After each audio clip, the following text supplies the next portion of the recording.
Thrutopias, which is Thrutopia, takes us through from a recognisable present towards a future that we would actually be proud to leave to the generations not yet born. And what I am aiming for is total systemic change. And that means emergence into a new system. And this is back to Ilya Prigogine, who said that when a system reaches maximal complexity, it has two potential paths. And one is collapse into extinction, chaos and extinction. The other is emergence into a new system. And the point about the new system is that you can't predict it from the old system. The caterpillar cannot predict the butterfly. If you can predict it, it's not a new system. You just painted the wheels on the bus a different colour.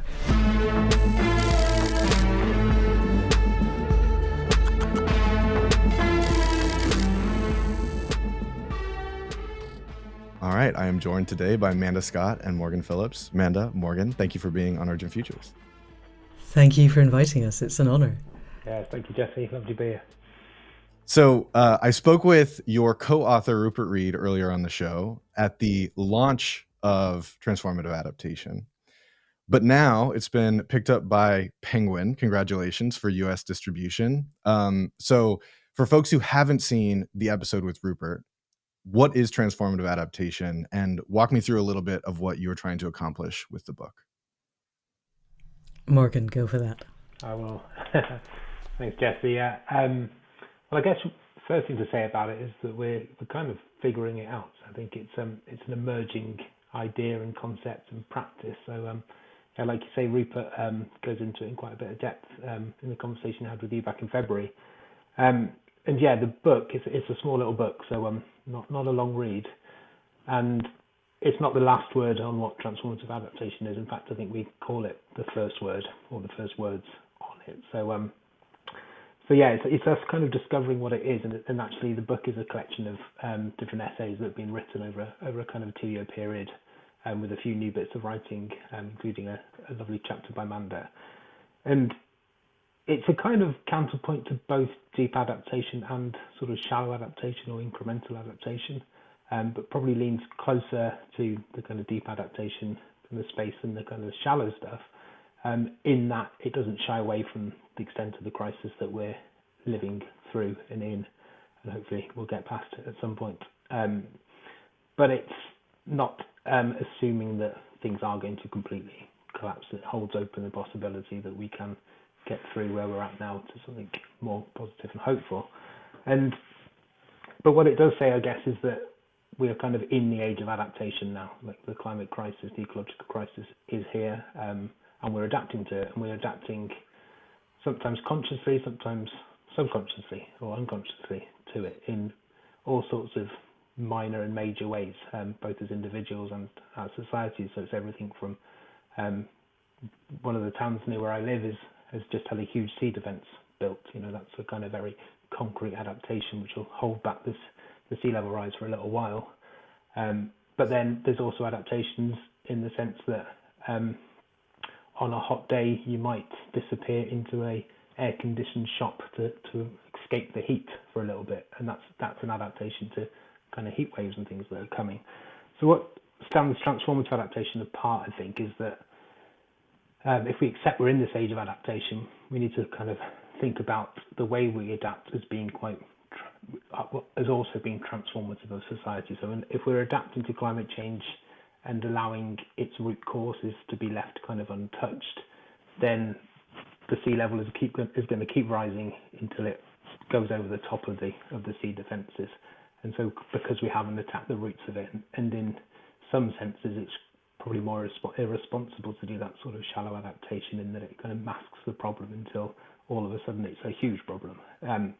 So the transformative adaptation is really to think about how are we transforming society and probably ourselves internally as we do adaptation, as we go through that period. So just as an example of that, there's a chapter in the book about some of the work that I was involved with in Nepal, in the Himalayas, for a sort of 4 or 5 year period where I was running a small charity called the Glacier Trust. And that charity existed and has existed for 15 years now, enabling farmers in the Himalayas to adapt to climate change.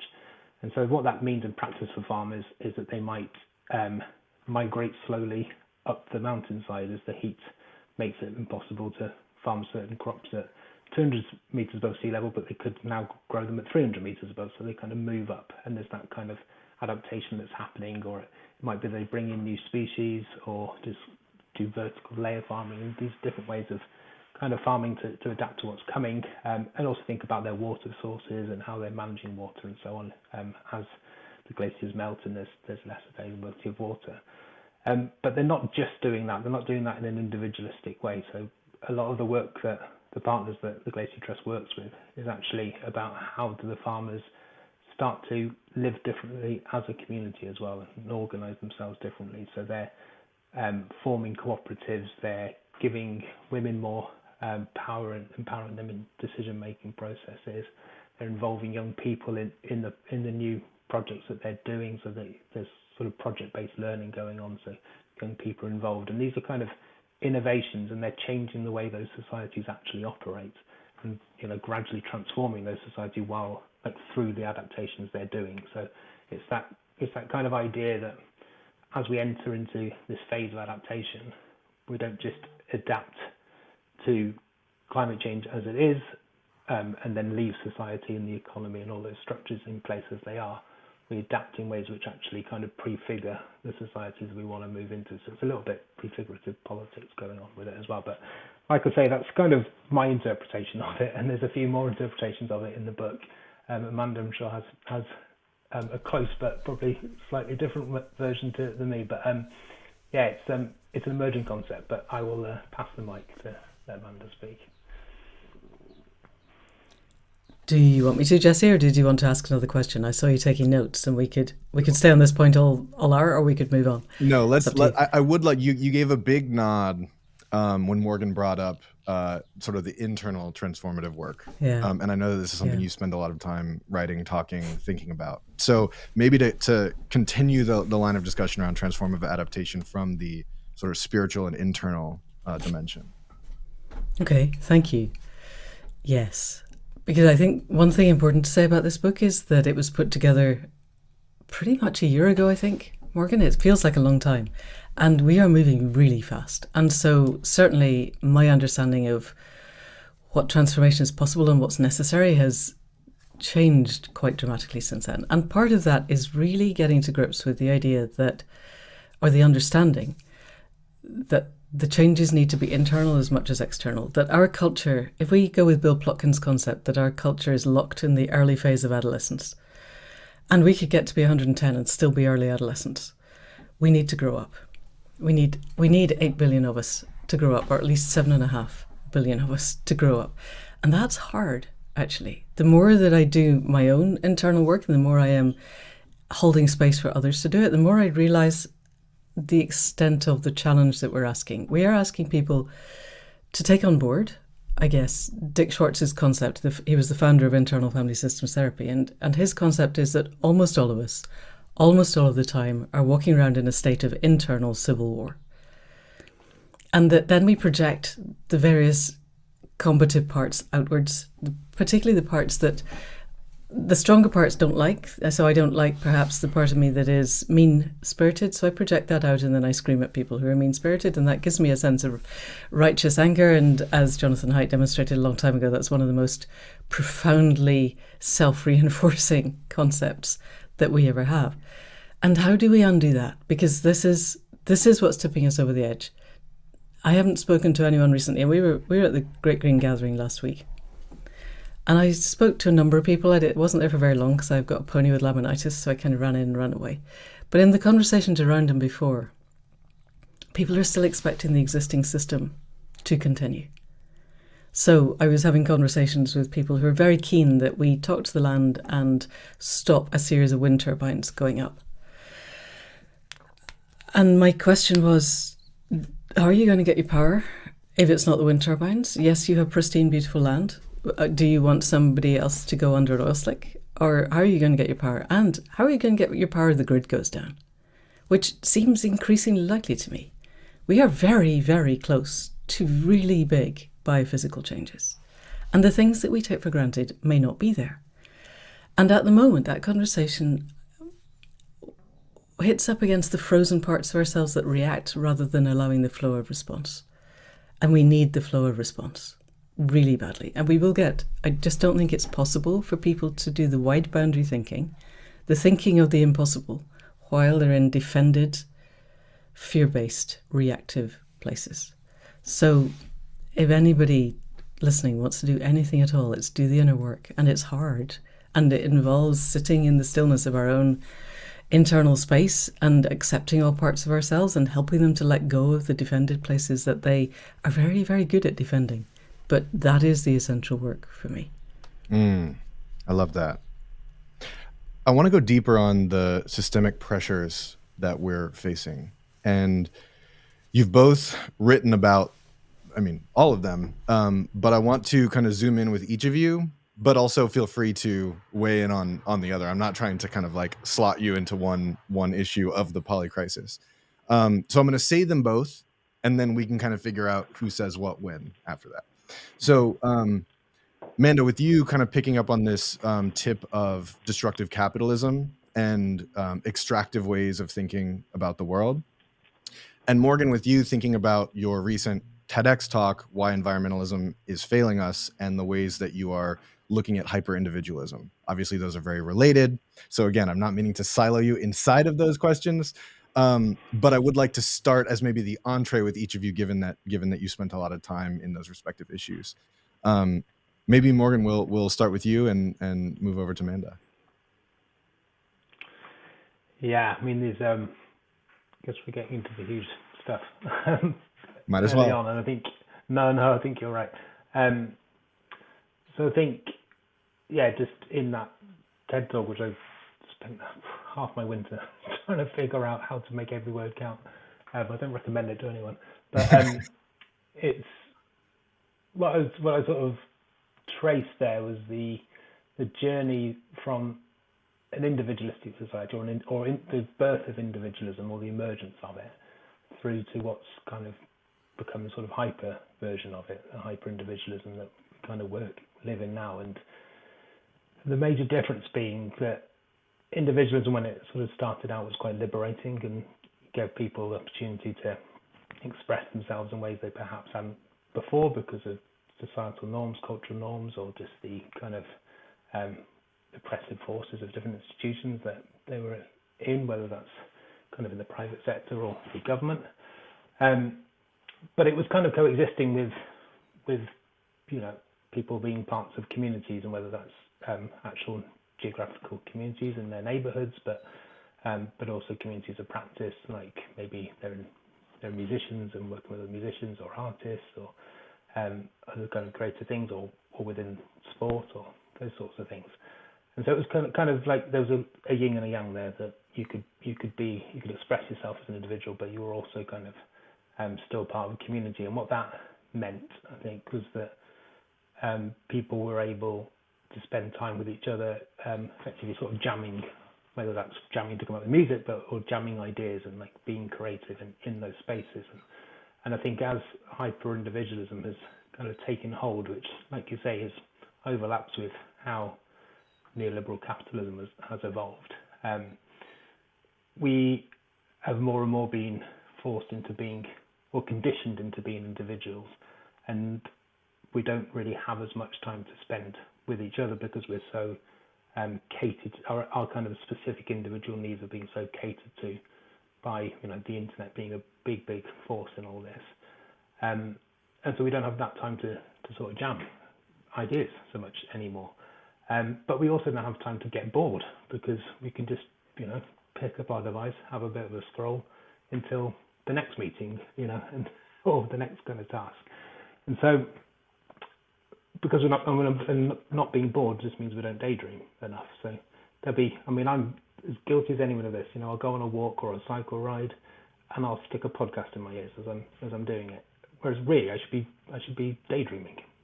Actually, it's quite good in the summer because I can go swimming in the sea, where I can't actually listen to a podcast while I'm swimming. I do have a chance to daydream, but it's kind of, I have to discipline myself with that. Leave the phone behind, and have a bit of time to wander at nature and have a bit of a daydream while I'm doing it, and not feel that's an unproductive use of time. I think it's kind of looked down upon a bit.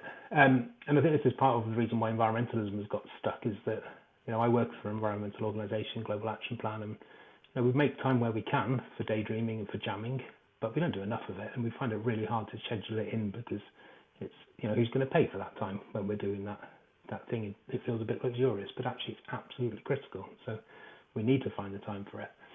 And so that's the impact I think hyper-individualism had on culture, in that it's slowed everything down, the kind of slow cancellation of the future idea that's been talked about, and retromania and sort of rehashing of previous things. We see all these bands coming back to play reunion gigs instead of like listening to new bands, and fashion just goes like, currently the 90s is back in, and soon it'll be the 70s again, and nothing new's coming through, and it's kind of disturbing why that's happening. And I think that's happening in environmentalism as well. Like we're stuck on the treadmill of kind of cognitive approaches, behavior approaches, and technological approaches, when really what we need is a cultural approach, which actually helps us to think differently about what society is, how we relate to each other, that transformational stuff that Manda's talking about, and the transformative forms of education, which we try and practice at Global Action Plan as much as we can, helping young people to think what's really important to them,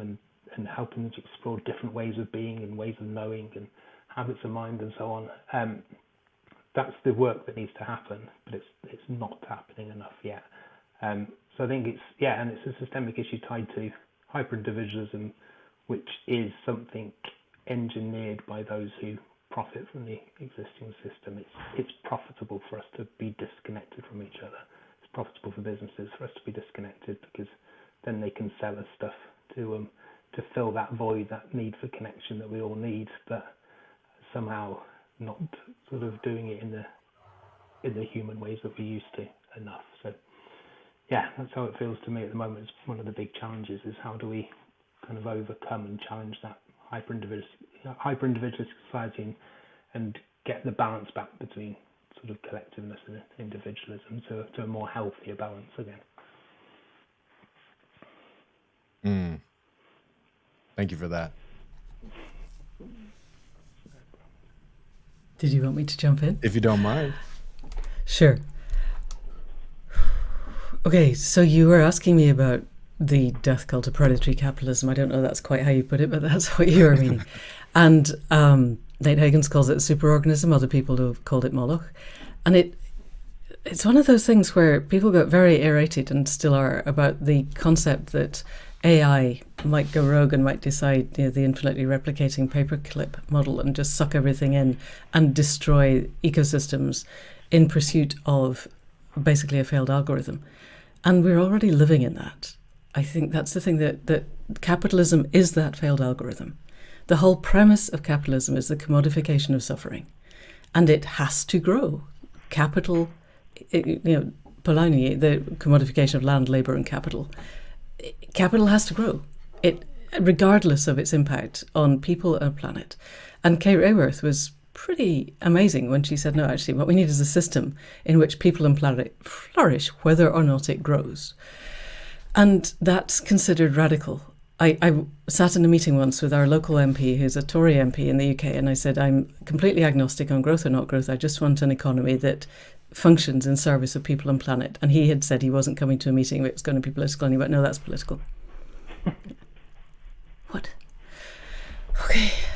So we exist in this, and it is, as Morgan said, it's predicated on scarcity, separation, and powerlessness. These are the three concepts that underpin a belief system that a lot of people take without question.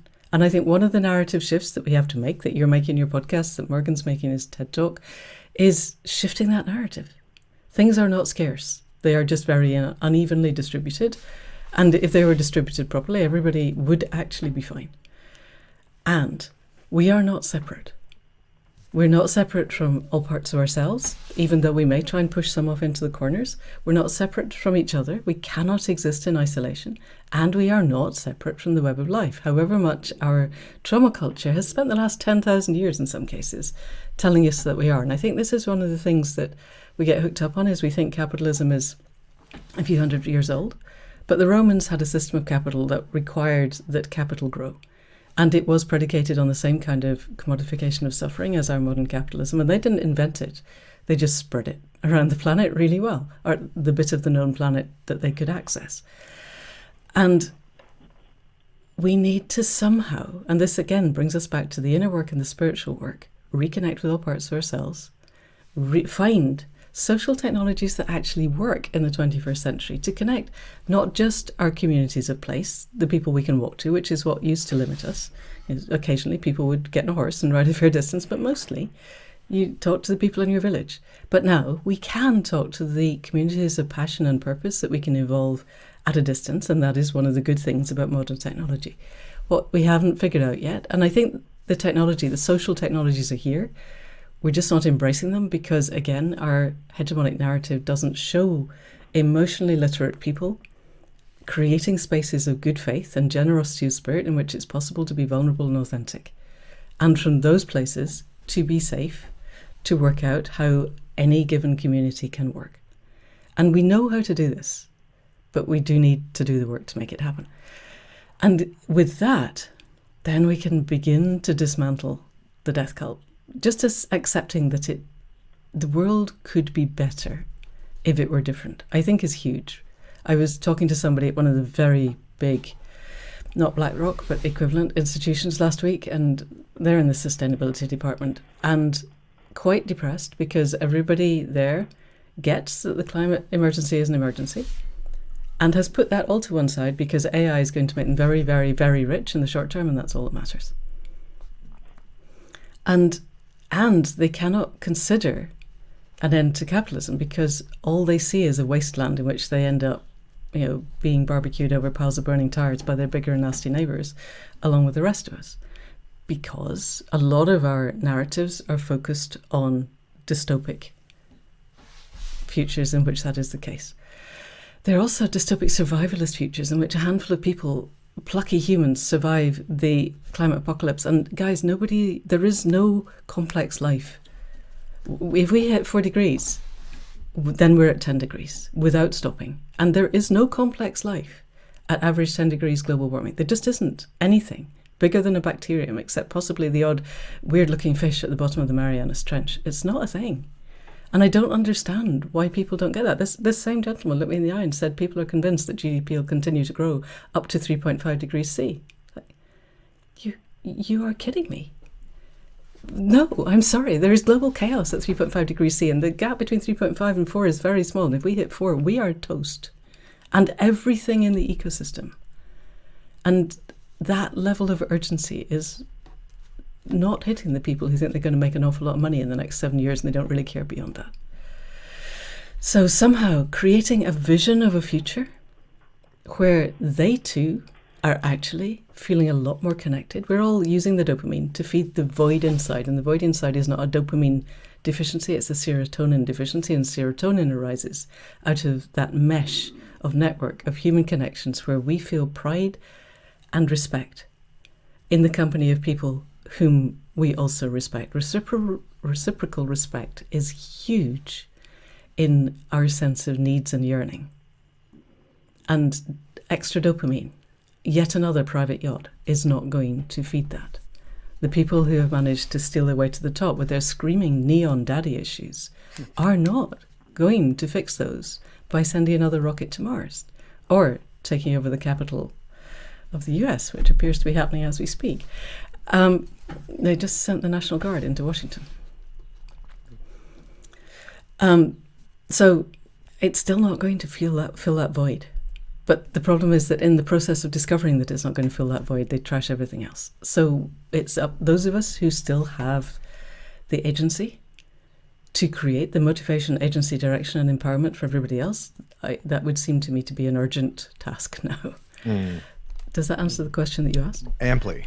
And I have many follow-ups. And also just want to kind of respond as well. Like, you're talking about 4 degrees and then sort of runaway heating from 4.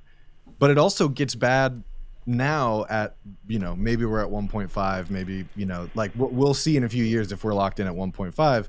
But it's I just read a paper that the South Pacific currents are turning off. And if they do, that's extremely bad news for a lot of people, and probably means the amok turns off, which is what we used to call the Gulf Stream. And then people forget that London is at the same latitude as Kiev, and Glasgow is at the same latitude as Moscow, and our nation is not designed to have winters at -40. And nobody seems to be getting their head around that. I'm sorry to interrupt, but we are right on the edge, long before we hit 3.5 or 4 degrees. Yeah. And then simultaneously, there's this aspect that people say, oh, they throw their hands up, like all of this talk of change in work, like why not just enjoy the good times? And it's like, at 4 degrees, there's really, I mean, get in your hidey hole. But hey, we've got and hope for the a best. decade, so we've got, but also we've got every single decimal matters. Every single decimal is suffering mitigated. So there is no such thing in the near future as too late. And that's one thing that your book really paints really well. There's a question that's rising up that's slightly tangential, but it's obviously very related. Because of course, as you're both talking, like I begin to feel, my kind of righteous anger and rage that I inevitably feel when I'm talking to smart folks like you. And it seems like there's maybe a fitting question here for how you two are thinking about dealing with not only rage, but let's call it the shadow. I know, Manda, this is something that you've spoken and talked about. But where does that sense of anger, that sense of rage, injustice, what should we do with that feeling? How should we channel that feeling? Is there utility in channeling that feeling? So maybe, Manda, I'll stay with you to start this question, but I'd love to hear from both of you on it. Okay, so yes, there is utility in channeling it. So for me, the 3 pillars of our heart minds are gratitude, compassion, and joyful curiosity. And I see no discontinuity between really cultivating those to the point where my heart space is a blazing furnace of those 3 connected to the web of life, which is at its essence raw compassion, and still feeling utter heartbreaking grief and absolute boiling rage. I think people seem to get locked into it's one or the other, and I genuinely don't think that at a neurophysiological level that is the case. But I do think that if we get locked into rage and grief and despair without connecting our heart minds to the web of life, then we reduce our capacity to be creative. That's basic cognitive neuroscience. If we're in sympathetic or dorsal vagal overtone, and in the old days that was fight or flight because the people who designed it were straight white men from Oxford, and that was all they were allowed to do was fight or run away. And now we know we've got fawn and faint and fiddle about and freeze and all of the others, please and appease, and everything that fits into desperately trying to be safe in an unsafe environment. And all of those reduce our capacity for creativity. And at this moment, we need the widest of wideband thinking. Narrow boundary thinking is not going to get us through. We need wide boundary thinking. So we need to have the capacity to move ourselves into the space where wide boundary thinking is possible. And that means we need to be able to access the joy and the gratitude and the joyful curiosity. So the compassion, the gratitude and the joyful curiosity that are innate to us. They are part of our birthright. And I think remembering that, I will very briefly this, and then I'll hand over to Morgan. Tyson Yunkaporta, native First Peoples of Australia, his most recent book is Right Story, Wrong Story, and he tells a story of the adults of his group, all First Peoples, are making a dugout canoe, which they're then going to sell to a museum as if it were an ancient artifact, which I think is hilarious. But leaving that aside, they're all doing that, and the kids are playing. They're jumping off a bend in the north bank of the river, in and out of the water, and there's no crocodiles, and today it is safe and tomorrow it won't be. And he just drops that in, and a little while later he says, we don't have the Paleolithic fight and flight response that you all talk about, because we know where the predators are always. And I think this is really important. Our capacity to be perpetually afraid is linked to our false belief that we are separate from the web of life. At the point when we know that we are self-conscious nodes in a much, much wider web, then that Paleolithic fight and flight is not there. And somehow we need to be able to, however people, whatever their spiritual path, however they find that place of stillness inside and the expansiveness and the connectedness that stops us brings us out of our sense of human domination and supremacy into a knowledge of connectedness with the more than human world, then the rage can still be there, but it's not the dominant construct. And then we can have the creativity to ask the web, what do you need of me? And respond in real time, rather than thinking we have to have all the answers, which is guaranteed to kick us into terror. Over to Morgan. Mm-hmm. Thanks, Manda. Yeah, I agree with pretty much all of that. I think the question was, is there utility in channeling the rage? And I think with Manda, yeah, there is. I mean, but not to dwell in it too long, I think, which is what Manda was getting to towards the end there, that we have to use it as a way to get fired up effectively, and then to find others who are similarly outraged and work with them to create better things. And I think it goes back a little bit actually to what Manda was saying before about imagination and visioning of the future. I think there is the bleak vision, the 4 degrees vision, which is obviously horrifying and yeah, and can just stop us in our tracks literally. You know, we just want to get under the duvet when we hear that. But there's also the problem of not being able to see the alternatives to the current economic and social system. And I think that's circling back around to transformative adaptation and the trad thinking and the trad doing, is that what is going on there is that prefigurative stuff. It's actually taking that rage and then coming together with other people to actually start creating the new, because it's very hard for people to imagine what the world is going to look like if they can't see it and experience it and feel it, because most people aren't bookish and sit down and sort of read sort of things and then be able to imagine it themselves and think that could come into being, I think. But when people get involved in creating the new things, then it kind of helps you deal with the sadness and the rage, because you're actually feel like you're doing something about it, which is a coping strategy in itself.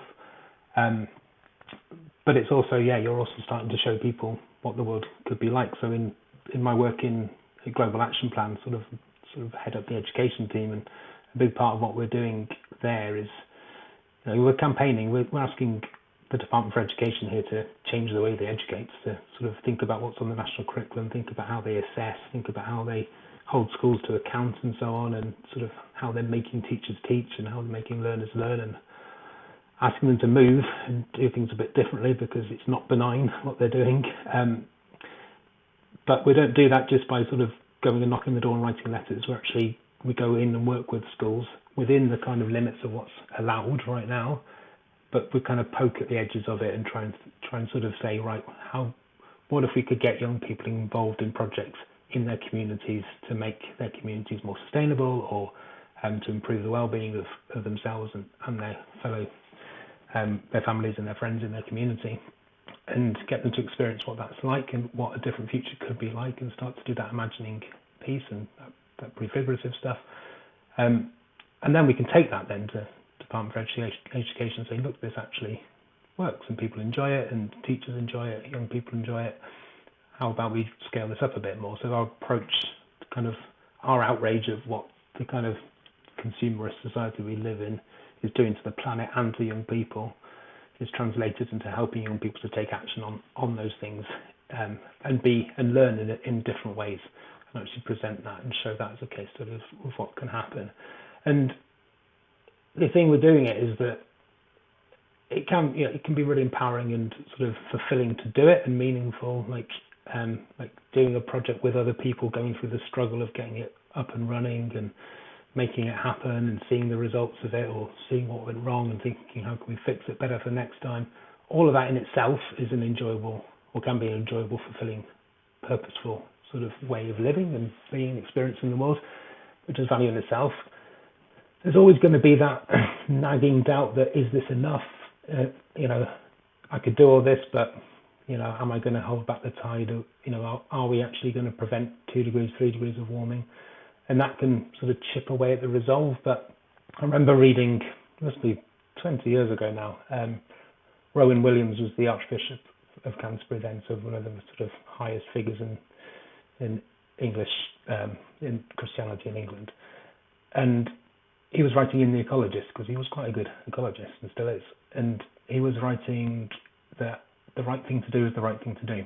Like, whether you're going to succeed or not, you still need to do the right thing. And that really stuck with me reading that, because we know we're climbing a mountain here, and it's going to be difficult and challenging, and we might not make it to the top of that mountain all that down, but still trying to climb it is the best thing to do. And the thing that irks me the most or frustrates me the most is the people who don't get outraged, and they're just passive and apathetic, and they don't ask the questions, and they kind of hide away from it because they're just kind of accepting the fate, which I get it that people do that as a defensive mechanism. They don't want to know about the horrors in Gaza. They just don't want to turn the TV on and see it, and they want to protect themselves and their children, their loved ones, from those images and from that reality.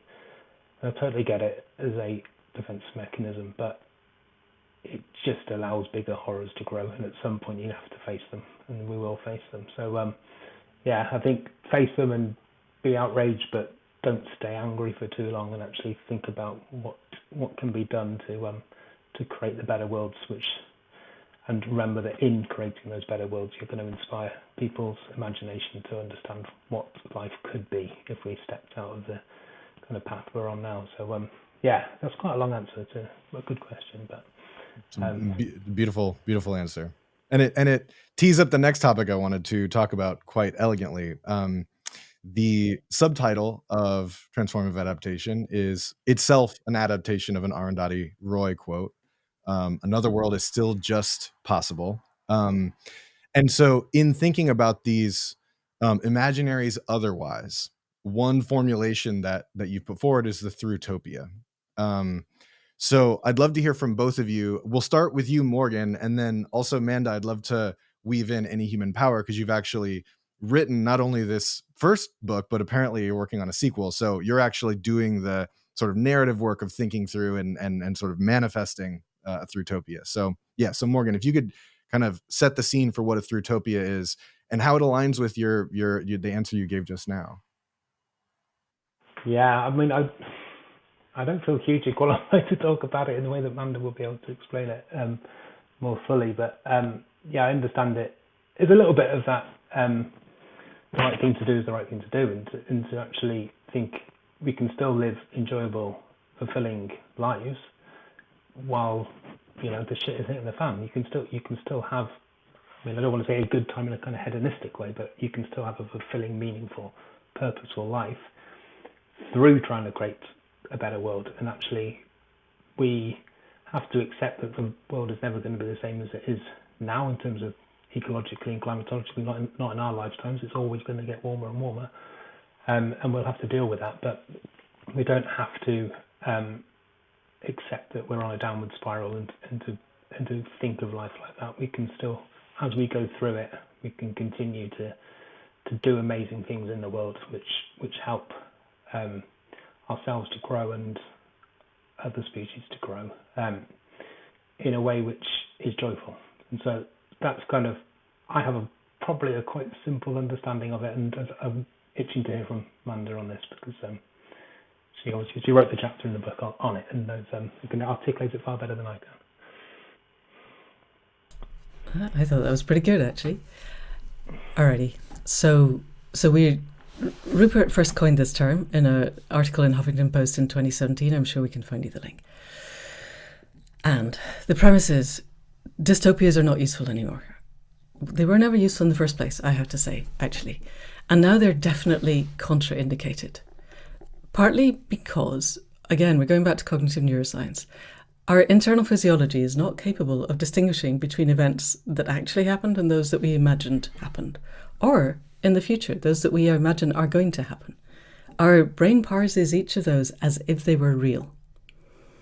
And creating the future where the Handmaid's Tale marries the road and we all end up being kebabbed over piles of burning tires it's not only not useful because where we put our energy is where we get to. It's not useful because then we don't think about other stuff. And it's lazy. I get so cross with my writing colleagues who are doing this now because it's not hard to imagine a dystopic future. It's really effortless writing. And it is actually very hard to imagine a Thrutopian future. I have done it and it's hard. And so, It's also not going to work. I think that's the thing. For people listening, if anyone is a writer, everybody writes almost everyone who writes a dystopic future does it because they think, if I write it, I will show how bad everything is going to be, and then everybody will see and they'll all change their behaviour. And that hasn't worked. It isn't working. It is never going to work, because unless you give people a concept of what to change to, they can't change their behaviour. Just frighten it. You cannot frighten people into a change of behaviour. So please stop with the dystopias. They're not useful. Utopias are not that much more useful because they tend to be on another planet. Or there's a jump cut in which the apocalypse happened and we're the plucky band of survivors, which, trust me, people, this is not happening. And they all think like I do, me, the writer, and then everything is perfect because I can create the future that I want.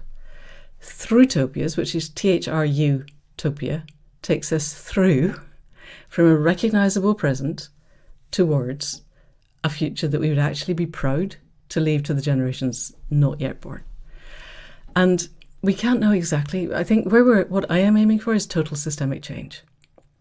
And that means emergence into a new system. And this is back to Ilya Prigogine, who said that when a system reaches maximal complexity, it has two potential paths. And one is collapse into extinction, chaos and extinction. The other is emergence into a new system. And the point about the new system is that you can't predict it from the old system. The caterpillar cannot predict the butterfly. If you can predict it, it's not a new system. You just painted the wheels on the bus a different colour. So we can't know what this new system looks like, but we can have a sense, exactly as Morgan said, of the building blocks that would get us there. We know how to build an economy that is not predicated on the commodification of suffering. We know how to build governance systems that don't elevate the dark triad of psychopathy, sadism and narcissism to the top. We're failing to use them, but we know how to do it. We know how to create a food and farming system that is not predicated on poisoning the oceans.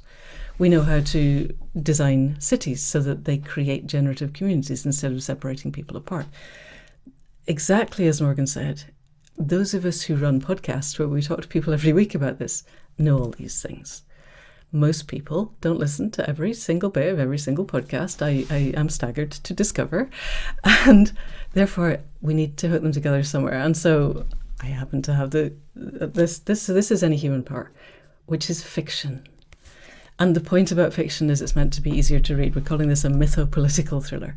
But the title comes from Ursula Le Guin, who said, "We live in capitalism. Its power seems inescapable, but so did the divine right of kings. Any human power can be resisted and changed by human beings. And often, the impetus to that resistance starts in art, often in our art, the art of words." And she said that in 2014. And it's still true. And so that was the attempt to put together everything that we understood at the time. I started writing it in 21, it was published in 24, of how we could walk our way forward from here peacefully, because I'm absolutely certain that the new emergent system is not predicated on violence as an answer to things. That's the old system. How do we get forward peacefully in a way that takes the majority of people with us, because they can see that the future we're heading to is way better than the one that we are creating, even the one we've got now, never mind the dystopic futures that we might get. So narrative change. I think shifting the narratives, giving people that sense. I've got a new acronym since we wrote the book, which is MADE, which is motivation, agency, direction, and empowerment. People need to want. I've got this metaphor of we're all locked in a concrete box, spinning on the hamster wheel. Nobody thinks they were born to pay bills and die, but that's what the system gives us. And we're chained onto the hamster wheel, and the AI is painting pretty pictures around the walls. And then somebody opens the door and shows us a glimpse of a world out there that is so much better, where we are connected to all parts of ourselves and each other, ourselves in the web of life, where we have that serotonin mesh of engagement and community that does help to heal the void inside. And they give us the agency, the runes to open the door, or the key if you want to be more objective. And we know the way to get to the door. That's the direction. And we unchain ourselves from the hamster wheel, which is the empowerment. There's no point in having, I want to get there, I have the key, I can see the door. If I can't let go of the chains that are holding me in the concrete box and get there. So we need all four parts. And not everyone has the privilege of those. If I'm a single mother with 3 kids under the age of 10 and I'm living at the top of a tower block, that is probably not accessible to me just now. But those of us who have the privilege to create that need to be creating the stories. And they need somehow this is my big push this year, is how do we get these into the mainstream? How do we get it so that every Marvel movie, every James Bond, every soap opera is predicated on, hey guys, the current system is falling apart, what can we build that's better? Instead of, currently, they're predicated on business as usual will carry on indefinitely. And nobody believes that's true. But the CEOs of the big companies are part of the ones who think if capitalism were to stop tomorrow, their world would die. So we need somehow to convince them that the world that they could step into would be better. I have one last thing before we go. I think I have another concept that I think is worth airing, which we might not get to otherwise, which is I think political slogans, make America great again, might be completely meaningless, but it touches us at a limbic level.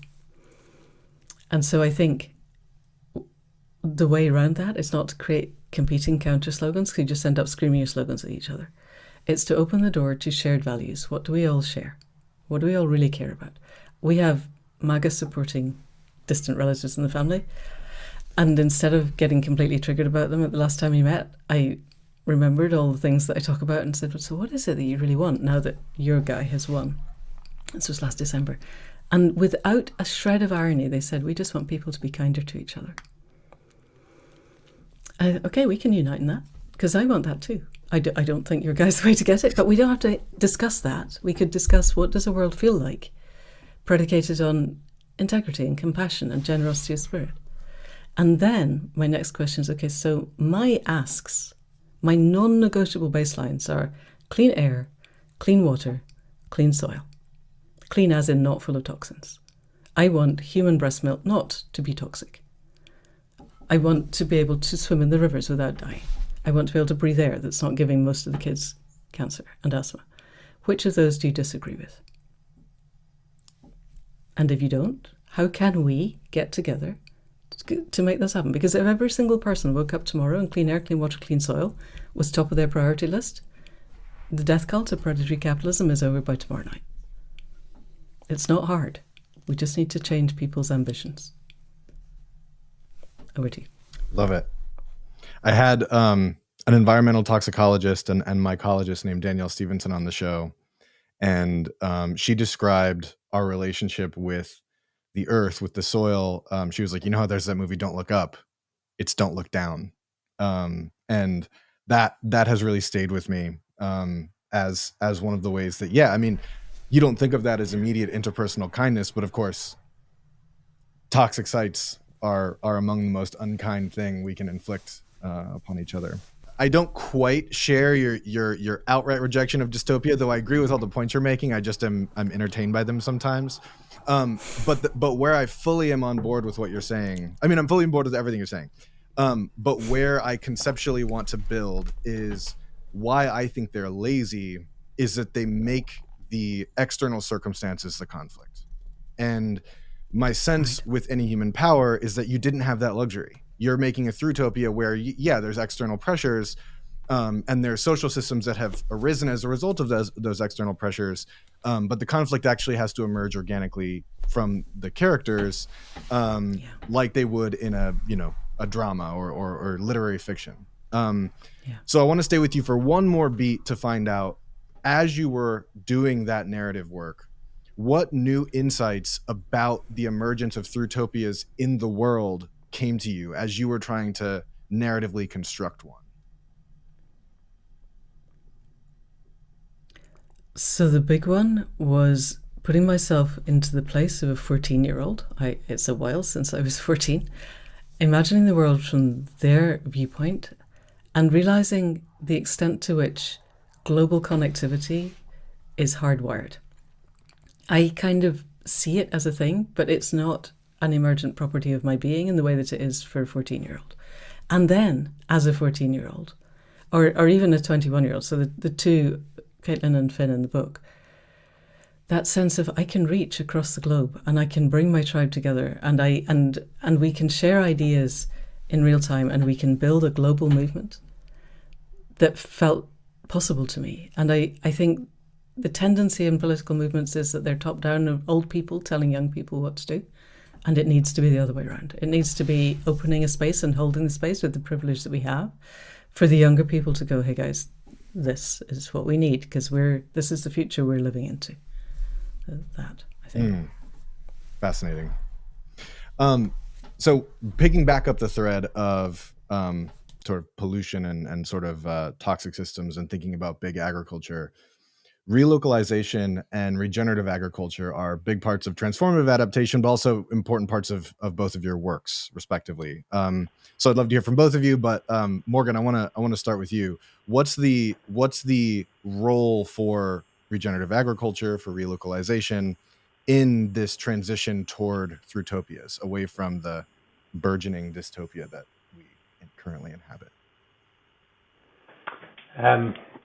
Yeah, I'm definitely not an expert on regenerative agriculture, but I'll give it a go. I think we described a little bit about the work in Nepal that I've been involved with, which does have strong elements of regenerative agriculture. We're talking there about there being hugely man-made environments or human-made environments in the Nepalese mountains.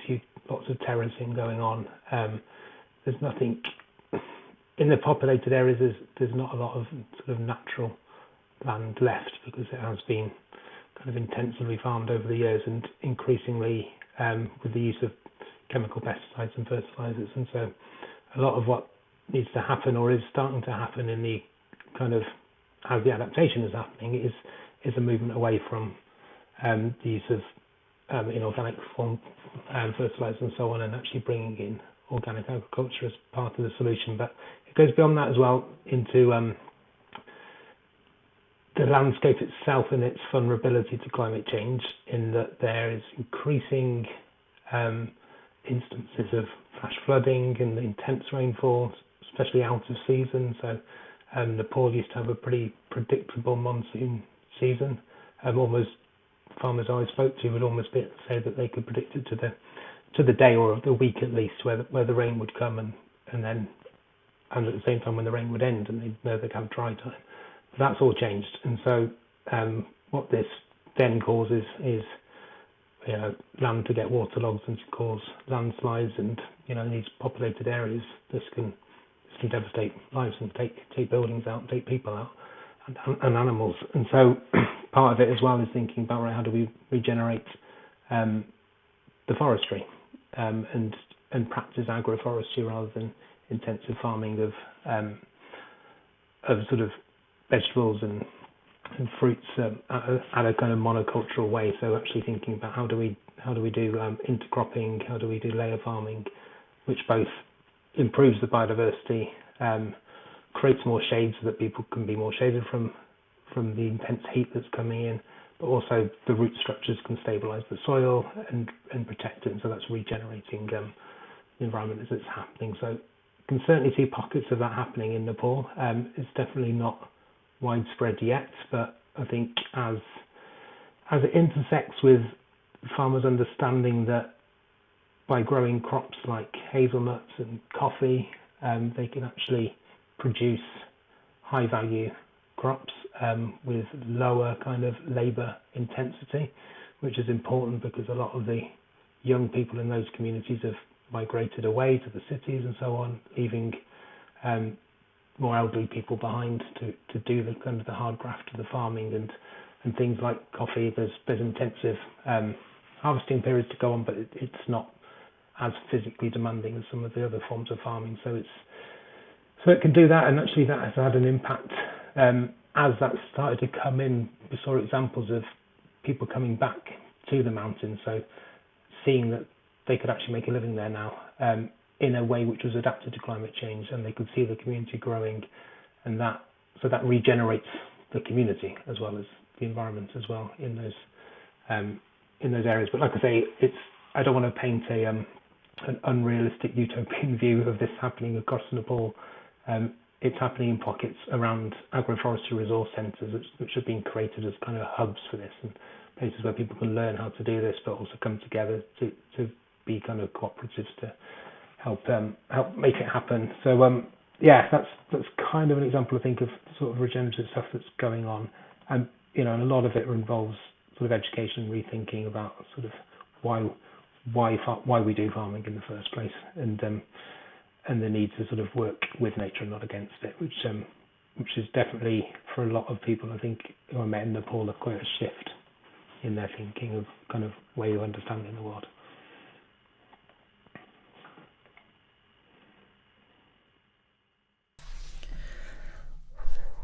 So regenerative agriculture is kind of my thing, and I don't want to take up too much time. So I live on a regenerative smallholding, 28 acres, so it's fairly small, but we're on the edge of Wales, where technically Wales was the place where if you can see the hills, it's going to rain, and if you can't see the hills, it's already raining, and we haven't had proper rain since February. We got half as much hay as we normally get, and the people around me are already feeding hay to their livestock because there isn't enough grass. I've got enough grass, but for now. So in the UK, food prices are going to skyrocket. Hay is now like gold, basically. I'm trying to get more because we only got half as much as we normally have, and it's the price. This is where inflation has got nothing to do with the government paying people lots more money. It's the difference between what people have and what they want. Supply and demand, it's occasionally a useful curve. So I think really core to this is that we've been lied to for the last 50 years that industrial agriculture was both useful and necessary, and it was neither of those things. And I'm sure you've had people on your podcast explaining why not, so we don't need to go into the full detail, but we do need to let that sink in with people. We can feed 8 billion people without industrial agriculture much more easily.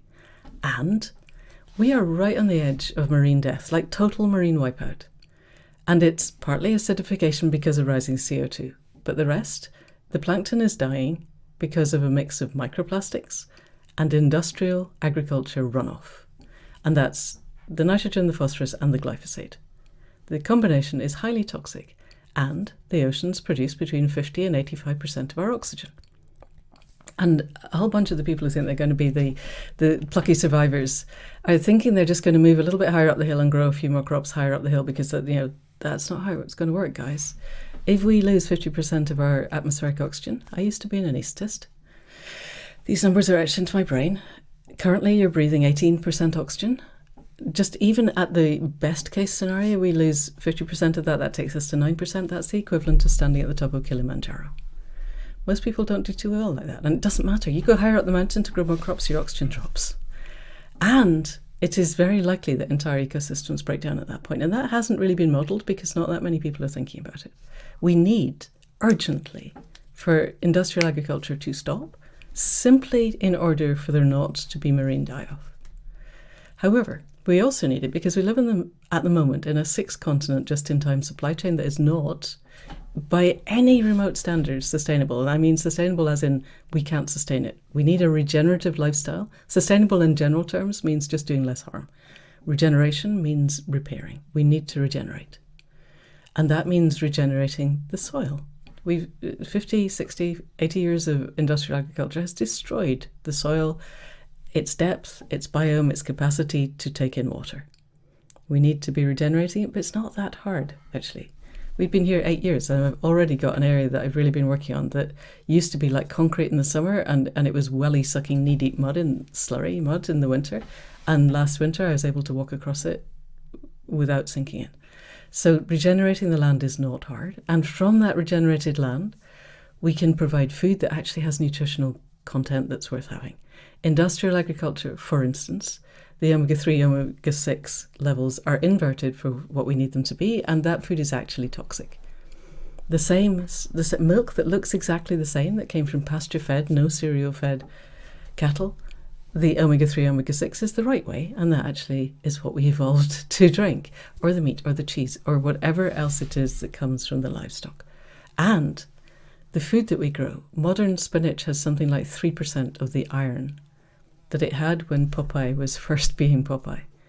Because what we did was turn the soil into an inert growing medium instead of being a living, thriving, vibrant ecosystem all of its own, where the plants that we grow are an integral part of that ecosystem. And we can get back to that really fast. If you haven't spoken to Dan Kittredge of the Bionutrients Association, he's a really interesting person to talk to. He's one of the most inspiring people I've ever listened to. And he really knows his stuff, so he would talk about this much more than I can. But we can feed the whole world. We could feed the whole world tomorrow because the problem is not the amount of food we produce, it's the distribution and the waste. So again, it's coming back to, if I honour the living web of life, if I see myself as a self-conscious node in the living web, I will not waste food. And I will not try to have more than I need. We need to get rid of ultra-processed food because it's destroying our mitochondrial metabolism. I'm sure that you've had that on the podcast before. We need to have food that actually feeds us. And that means, again, looking at the big companies. I listened to another podcast recently about a company that makes carbonated sugar water in various forms that was very happy about the fact that they now had sustainable bottles instead of plastic. That's really lovely. And that company needs not to be in business, or at least it needs not to be selling carbonated sugar water to people. They could make water kefir or kombucha or something that was actually good for people, but they need not to be selling the product that they are now selling in their cute little recyclable bottles. It's not a sustainable thing. And getting our heads around that, of this thing that you, the company, are doing, is not part of a future that we want to be in. Please do something different. Has to start becoming part of the narrative. I'll stop now. I could go on for hours. Right. Well, I'll definitely have to have you back to speak about it in more depth, and I'd love to speak to I haven't had either of the folks you referenced on, so I'd love to have them both on. In the interest of time, the one dimension that we've talked about a little bit, but I want to spend a little bit more time on, and Morgan, we'll start with you, particularly given your day job. What are the social, cultural, and dare I say political barriers that you're encountering as you're circulating these ideas and this very dire message and surfacing these very dire, empirically derived facts? What do you observe to be, let's call it, the top 2 or 3 kind of like social, cultural, political roadblocks from folks making the necessary change that they need to make? I mean, part of it is that I have to be careful what I say when answering a question like that because of Understood. the way, I work for a charity. We're project funded. We don't have unrestricted funds. There is a need for us to align ourselves with the various organisations that may or may not fund us over time. So and I'm only saying that not to sort of as a cop out to not answer the question properly, but it's the reality that a lot of us face is that we aren't necessarily able to speak the truth as much as we'd like to around what those barriers are and what forces are preventing the kind of transformational change from happening. But I think it's tied in a little bit, I guess, to the kind of, the liberal consensus that we can somehow have a stable climate and consumerism at the same time. And that's the kind of message that has been sort of reinforced over and over the last few decades. It's becoming less and less believable to more and more people. Manda alluded to a little bit earlier, and there's a brilliant essay which I think is now in Resilience magazine, but it started as a LinkedIn post by Rob Harrison Plasto about the oat latte paradox, which is really looking at the fact that there's a lot of people intelligent people working in different companies or in governments who can see that how big these problems are, but don't feel able to speak out about them in any meaningful way because they're afraid of the consequences of that for their relationships, their work life, their careers, their own mental health probably as well. And I think it's a sign that kind of idea that we can solve climate change, and I would say that in inverted commas, solve it within the existing structures. It's clinging on for life, that idea, that we can, that through technology and behavioural change and sort of nudges and so on, we can somehow get through this or keep climate change in track or bring us back from 1.5 back down to 1.2 because through carbon dioxide removal or whatever other dreamlike technology they come up with next. We're kind of in a bit of a game where we have to go along with some of that if we want to continue to secure funding to do the sorts of work we do, while also knowing it's a little bit, it can be very uncomfortable to be a kind of peddler of that message in whichever way you do it. So we have to find ways in which we can do the work that needs to be done, which is to help, going back to the first bits, to help people come together, help people let go of their hyper-individualism, help people think critically and systemically and relationally, through various, the many different ways that can happen through, I think all teachers of subjects in schools can help young people to develop those different ways of thinking, and don't necessarily have to talk about climate change at all to do that. And I think there are ways in which it can be done, but it can be difficult to convince people with the sort of, or the levels of funding that you need to do this at a national scale, to give up that money to do that, because it means them confronting those questions about, where their money comes from in the first place and what that means. So it's there's huge kind of problems there, and I think it goes back to what we discussed earlier around that that inability to imagine what comes next. I think is a big part of why people feel they can't sort of support this deeper transformational work that needs to happen. But that idea that we can have a stable climate and consumerism at the same time is going to fall apart, and I think it's already is, and a lot of people intuitively know it, even if they can't say it out loud. And I think that reckoning at some point will hit, and we might see something happen positive. Yeah, the myth of green growth, as it were. You don't have to. I know you can't respond to that at all. No, I can respond to that. I think we need renewable energy to grow for sure, but we don't need to. But it has to grow at the same time as other forms of energy are being taken off the grid.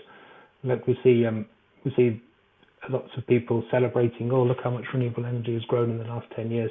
But if fossil fuel energy is still going up at the same time, it makes no difference at all. It's actually probably causes more problems, because it just means that even more electricity is being used and has other ecological impacts. So, yeah, but a green growing economy is a fantasy, really. Ultimately, it's because it's not just climate that's in trouble. Manda, you had started to say something as well. Yeah, but I think that moment is gone. It's fine. Got it, and okay. I'm aware of the time, and I don't know how much overtime you want to go. So it's no, I want to be very conscientious of time. So I like to close all my episodes with 3 recurring questions. You've inevitably brought some of this in already, so feel free to go deeper on something you've already said or take us a totally different direction. The first question is, what is one thing you wish people paid more attention to? And since Morgan, you just spoke, I'll start with you, Amanda. I think there's so much that's possible, but our inner process, if we all learned not to react and instead to respond and to hold our heart spaces open and to connect to the web of life, again, the world would be a different place by tomorrow. So much of what Morgan is talking about is a result of limbic reactivity and magical thinking, which is another emanation. This AI is going to solve for climate. And first of all, it's not just the climate, people. We're in a polycrisis, and second, no, it's not. The AI is an integral part of the problem, and that's not to say it can't be useful on occasion. But I saw some figures earlier today of US power use has increased 70% in the last 18 months, and that's almost all down to AI and server centers. And this is not a trajectory that we can continue on. So, but learning to settle into a place where we don't have to sit into the conditioned limbic responses and can flow and be open, I think that's absolutely integral. Over to Morgan. Quickly on the data centers and AI, one of our big campaigns now, the Global Action Plan, is to make people more aware of the energy hungriness and the water hungriness of data centers, which are just exploding in the UK. If there's any rich philanthropists out there who want to give us some money to go and campaign on that, we'd very much appreciate it, because it's a huge problem. But to quickly answer your question, I think, and I've said this to other people before, I think as an educator and an environmentalist, I spend probably half my time trying to convince educators that environmentalism is important, and then another half of my time trying to convince environmentalists that education is important, and not just that education is part of the solution, that education is part of the problem as well. The way that young people are being educated is, like I said before, it's not a benign force. So yeah, I think I'm trying to draw people's environmentalist attention to education and educators' attention to environmentalism. Love that. And also, as somebody who unfortunately has recently left the water-starved West, I'm a huge proponent of talking about the water toll of data centers, particularly in water-scarce regions. So thanks for calling that out, both of you. Next question is, what's one resource you recommend for making better sense of reality? Am I going first? Podcasts. I genuinely think that podcasts are an absolutely astonishing resource. Most of them are free. The worthwhile ones are free. They're absolutely up to the moment. We can write as many books as we like, but they're obsolete the day they reach the shelves because the publishing process is what it is. Whereas a podcast, this could be a live podcast. I'm assuming it's not. It's going out in a bit, but it could be. So find the podcasts that speak to you and listen to them, and find a few that don't, just so you know where the edges of your thinking are. But for sure, this podcast. Do you want me to list other podcasts that I think are amazing? Please do that, yes. Okay, well, Nate Hagen's The Great Simplification. Thomas Hübl, Point of Relation. Actually, Thomas Hübl, top of the list. His concept and ability to facilitate individual, collective and ancestral healing are absolutely of the moment. I listen to a lot of IFS podcasts. IFS Talks is good. There's, Catherine Wheatman. And Catherine, I'm so sorry. My brain has just fused. I'll come back to that one. Catherine Wheatman's really good. Upstream is really good. Tim Logan's Future Learning Designs podcast is absolutely fantastic. There are probably a few others. I'll go and have a quick look while Morgan answers this. Perfect. I'll add Accidental Gods to that as well. And there's wonderful podcasts. I agree that they are an amazing resource. But like I said earlier, I probably spend too much time listening to them. So probably spend some time doing some daydreaming. I think I have a book, Liberalism and the Challenge of Climate Change by Christopher Shaw, which came out last year, I think, and it's kind of semi-academic. And Christopher's a great champion of that question I was going into before about the liberal kind of consensus idea that we can solve climate change within neoliberalism, and critiquing that and how problematic that has been and how much that's blocked progress. And it's not a solution, but alternative pathways to think about the letting go of that kind of need to grasp and the need to sort of consume as a way to find happiness, and actually that happiness lies in our connections with each other, letting go, simplifying, so on and so forth. So I think drawing on a lot of kind of understandings of how the working class kind of relates to environmental issues, and sort of what we can learn from indigenous communities and working class communities about how to live differently, to not be striving for growth constantly, and actually understand our interdependence. So I'd recommend reading that book, and I guess the biggest resource and one of the lessons of that book is each other.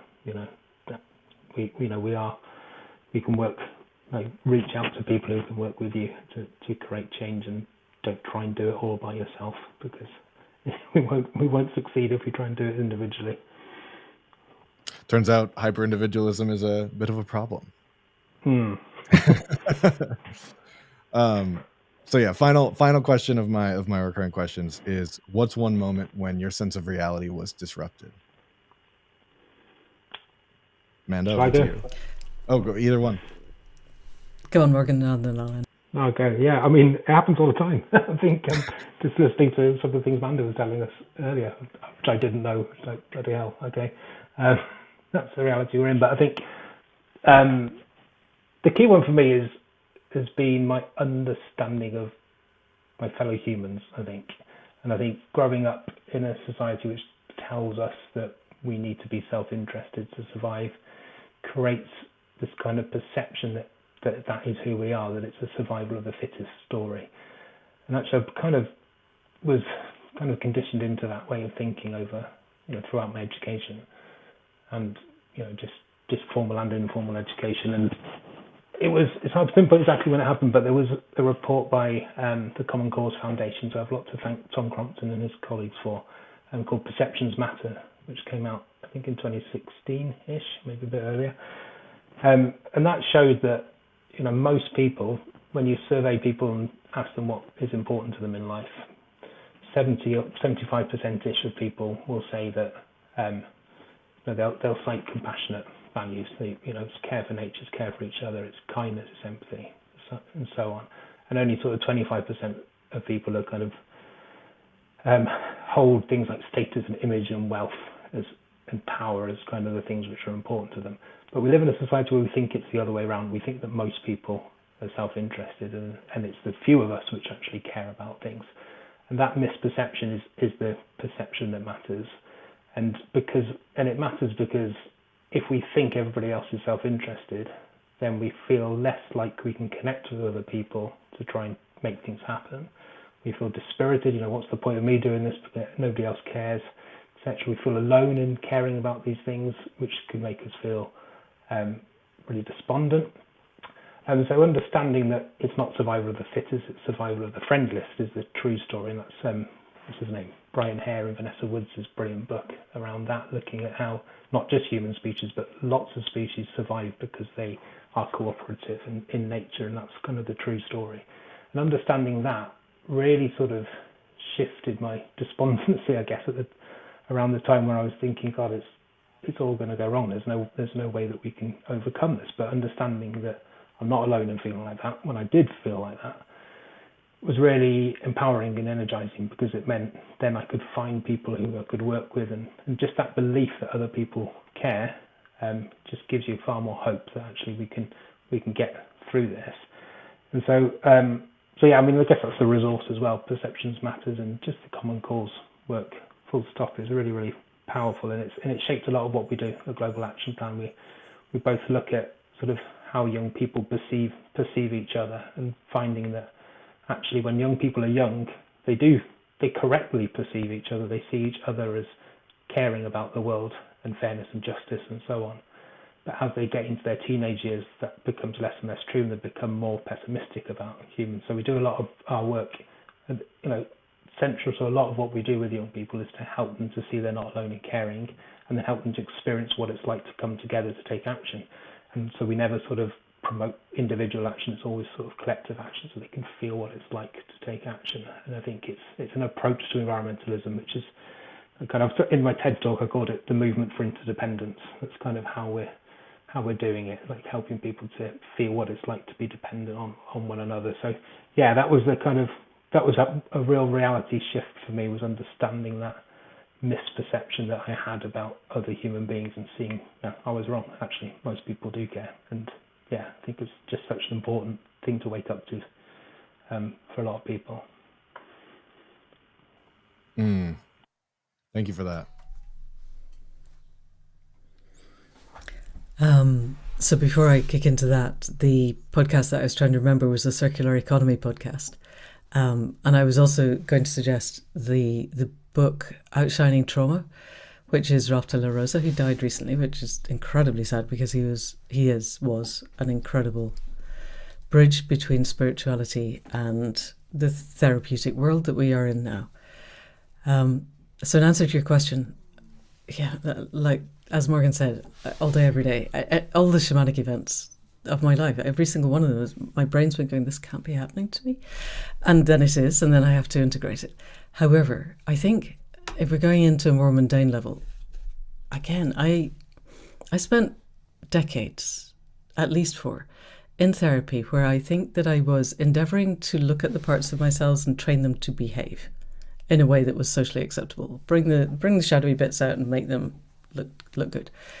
And the concept of internal family systems, that those parts are doing a job that they believe is absolutely, sorry, I'll say it again. Those parts are doing a job that they believe is absolutely essential to protect the rest of myself, my system. And that if I can work with the part that they're protecting, such that they can let go of that responsibility then I can integrate the creativity of that part, which can often move very fast and very hard to assert whatever is my reactive response in that moment. My limbic trigger is huge, and it's highly effective, or my instinct to go and find some kind of drink or drugs or gaming or whatever is my addiction at the moment. Not of those, but mine tends to be looking for puppies on the internet just now. But whatever is my addiction, it's a part that's protecting something that feels unsafe. And if I can free that part up from its need to defend my system, then the creativity of that part becomes available to my system as a whole, and all of me becomes more flexible, more able to respond rather than react. And that creative endeavor, that speed, the power of that part becomes available to all of me. That was a life-changing moment. That, and understanding that neuroplasticity is a thing, and that it's a thing throughout life. It may be that my prefrontal cortex doesn't come online till I'm 25. We've known that for a while, but I learned recently that our pattern matching doesn't become as mature as it could be until we're in our 60s. We haven't seen enough patterns to match. We haven't got the distance to pattern match. Neuroplasticity is a thing throughout our lives. And that, the understanding of that, together with, I can free up those parts of myself so they don't have to react. I don't have to train them to behave.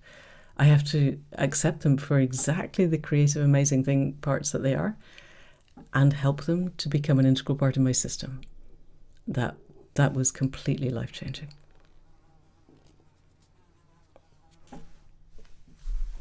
Amazing. Thank you for sharing that. And yeah, this has been such an illuminating conversation, jam-packed with stuff. Likewise. Amazing invitations to transformative adaptation, any human power, all the work you're doing. Is there any last bit that we didn't get to about transformative adaptation, or anything floating in your world, things forthcoming, that you'd be interested to share with viewers or listeners? Morgan? I'm not sure. I think the one thing we didn't touch on is just the people being conscious of any maladaptations they're doing to climate change as we enter into this age of adaptation, because a lot of it goes on. We'll adapt in ways which either won't work at all because we haven't thought about how much we need to adapt, or that have kind of collateral impacts downstream. So our adaptation may cause more trouble for people further down. So in the Nepal context, again, it's thinking about diverting a stream to my village, therefore starving the village further downstream of any water. That's a maladaptation to climate change. And air conditioning pavements in Doha was one that I've read about and wrote about in another book. And I think that sort of, as we adapt, it's something that we're all doing. And just like we need to travel and eat in green or sustainable ways, we need to adapt in green or sustainable ways as well. So it's just being sort of conscious of adaptation that you are doing, and taking care not to maladapt, because we're all adapting now. Wise words. I don't have much to add. Everybody listening, if you could abandon your presuppositions that business as usual is possible and that it can continue, and allow yourself to think the impossible with the widest boundary thinking that you can, and think, instead of, people have a tendency to look at the system they're in and think, how can we make that work? And I think we look at the system that we want to get to and we think, how can we make that happen? And it's a very different perspective on what is it mine to do in the world in this moment. And the last thing I would say is, explore what happens if you offer yourself in service to life. Just that. It takes a lot of responsibility off your head mind of having to work out what to do. I offer myself in service to life. I will do what life needs to be alive. And again, I think if 8 billion people did that tomorrow, we'd be in a different place by the day after. Amazing. That is a perfect note to close this conversation. Manda, Morgan, thank you so much for spending the time with me today. Jesse, thank you. It's been such a delight. This is a fantastic space. Thank you. Yeah, thanks so much, Jesse. This podcast is edited and produced by Adam Labrie and me, Jesse Damiani. The podcast is presented by Reality Studies. You can learn more by visiting realitystudies.co. And if you appreciate the work I'm doing, please subscribe and share it with someone you think would enjoy it.